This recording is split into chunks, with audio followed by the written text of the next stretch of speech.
New education policy గురించి ఈ మధ్యకాలంలో స్టూడెంట్స్కి కానీ ఆర్ఎల్స్ వాళ్ళ పేరెంట్స్కి కానీ ఐడియా లేదు. సో ఇప్పుడు వచ్చినటువంటి ఎన్ఈపీ వల్ల సో ఈ డిగ్రీలో ఏమైనా చేంజెస్ వచ్చాయా? సో చేంజెస్ వచ్చినవి మనకి అంటే లైక్ స్టూడెంట్స్కి ఏ విధంగా బెనిఫిట్స్ ఇస్తుంది? అందరికీ అర్థమయ్యేలాగా చెప్తాను మేడం. ఎన్ఈపీ ఎలా పనిచేస్తుంది అనేటువంటిది. ఓకే, ఇప్పుడు మా దగ్గర ఇంటిగ్రేటెడ్ ఎంబీఏ కోర్స్ ఉంది. బీబీఏ 3 సంవత్సరాల్లో స్టూడెంట్ ఎగ్జిట్ అవ్వచ్చు. బీబీఏ హానర్స్ 4 years లో ఎగ్జిట్ అవ్వచ్చు. అంటే ఎన్ఈపీలో స్టూడెంట్ అనేటువంటిది చాయిస్ ఉంది, ఎగ్జిట్ అయ్యేటువంటి చాయిస్.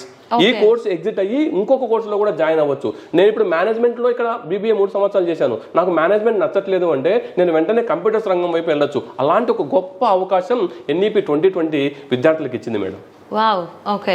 సో అది మనం ఎప్పుడైతే జాయిన్ అవుతామో అప్పుడే చూస్ చేసుకోవాలా? 3 years or else 4 years? అలా ఏం లేదు. విద్యార్థి యొక్క ఇంట్రెస్ట్ ఎప్పుడు అతను ఎగ్జిట్ కావాలి అనుకుంటే అప్పుడే అతను ఆ రంగం వైపు వెళ్ళేటువంటి గొప్ప అవకాశం ఎన్ఈపీలో ఉంది మేడం.